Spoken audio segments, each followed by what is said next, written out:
Working in Los Angeles can provide the most opportunistic scenario for the normal ambitious entrepreneur. Even for Los Angeles Bail Bonds Company, ambition and an entrepreneurial spirit might just not be enough. Sometimes there are other elements to the story that can keep the business from succeeding. We spoke to 8 Los Angeles Bail Bonds companies, S&A H, Greer, Bernie Vellarde, Air Bail, Jerry's, Ben Vellarde, and Johnson in San Bernardino. From our conversations we generated the following information. The Los Angeles Bail Bondsman has many avenues to obtain the business they need to be successful. 1. Offline advertising, print media like the Yellow Pages, buses, benches, and billboards. 2. Online advertising, pay-per-click, website, banners, digital networks, social media. This list could go on forever. 3. Attorneys solicit attorneys in order to get an agreement to refer clients. 4. Solicit at the jails. This is illegal, but it is a topic that requires some inclusion to this article. Most of these avenues listed above just require effort and not a lot of investment. Of course, the offline advertising can be quite expensive. It's known that some Los Angeles bail bonds companies spend in excess of $100,000 a month on various print media. There's still a demographic out there that doesn't head to Google or another search engine to find the needed service such as a bail bonds agency. Although this population of prospective clients is shrinking by large percentages every year, the bail bonds companies still feel it's important to keep their positions in offline advertising. Online advertising is and will be the most important part of a business' future advertising efforts. Now, whether or not this industry is up to date on internet marketing principles is a different story. After a few searches, you'll notice that there are the front-runners, bail bonds websites showing in high-ranking positions for multiple keywords, and the losers, bail bonds websites that have a very insignificant footprint in the internet world. If you haven't hired an in-house online marketing guru or an internet marketing agency, you are losing out on a lot of business. Soliciting attorneys is a great idea, but a very difficult task to fulfill. Some companies hire salespeople who do nothing but travel around, whining and dining attorneys in efforts to gain business from them and their law firms. It tends to be the normal 10% return on investment, but the payoff can be great if you land a nice strong law firm that is willing to write the contract with you to be the sole bail bonds agency for their firm. Soliciting jails is a hot topic of late. There's plenty of penal code written explaining that this practice is against the law, yet there are bail bonds companies lined up at Los Angeles jails. This is one of the elements that could lead to a bail bonds company losing out on all their legitimate advertising efforts. And to make things worse, the bad/illegal companies make their money off of these illegal business tactics and put that money into legitimate business advertising and become stronger. Yes, they become larger companies by practicing illegally. There are some measures in place now and efforts are being made to thwart these illegal tactics, but the going is slow. Government is slow to enforce the very laws they wrote, if not enforcing them at all. One would think that working so closely to the judicial system would influence a bail bonds company to abide by the law, but it just doesn't happen this way.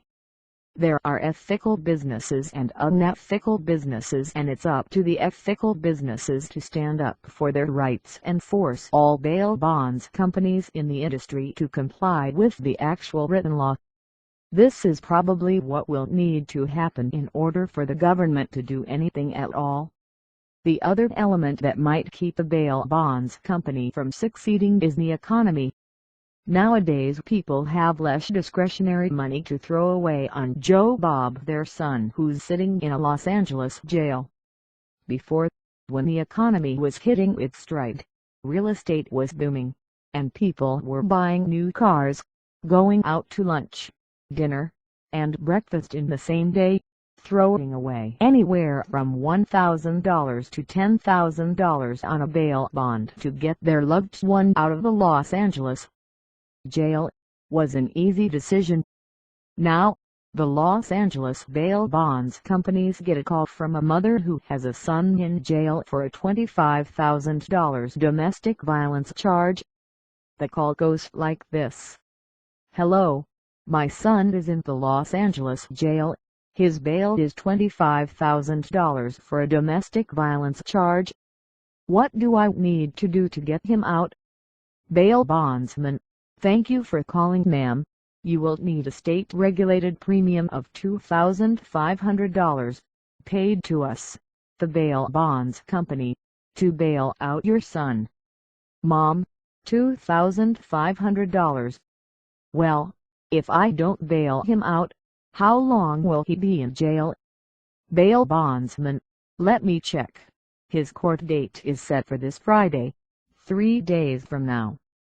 "Mom, oh, that's not too long, is it? I don't know if I can afford or want to spend $2,500 for bail to get him out 3 days earlier."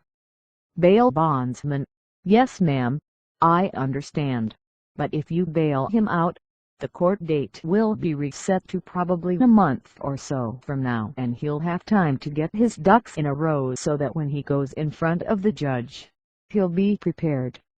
"Mom, well, he said that the girl that called the cops won't be pressing charges and that the case might be dropped. If that happens, do I get my money back?"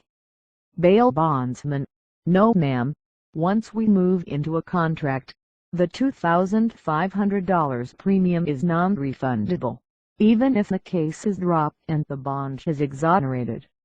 The conversation goes on and on, with the mom wavering back and forth on whether or not to spend $2,500 on her son. This scenario used to not happen, especially for an amount of $2,500. Today, this scenario is happening on amounts of $1,000 for a $10,000 bail bond. Even amounts of $5,000 to $10,000 were getting passed with regularity a few years ago. Today, these amounts, if approved, are getting financed by the bail bonds companies. Financing bail bonds is already very popular now because of the economy, but the main collateral needed is a deed to the house. This is very difficult these days because of all the real estate problems. So the indemnitor needs to have very good credit and or an aunt/uncle/grandma that has owned the house for quite some time and is willing to put that house up for the son who's in the jail. A tough dilemma at the least. As with all businesses, there are pros and cons of running said business. The Los Angeles Bail Bonds Company isn't any different, just a different industry. There are the bail bonds owners that abide by the law and practice good ethics and morals, and then there are the other, more deceptive, unethical bail bonds owners. It's the same in all industries, and it's usually up to the owners of said industry to police the other owners. The government has stood by for many years, allowing business owners to make their own ethical decisions, and will do so for the stand of time, unless the public makes the problem big enough for the government to care.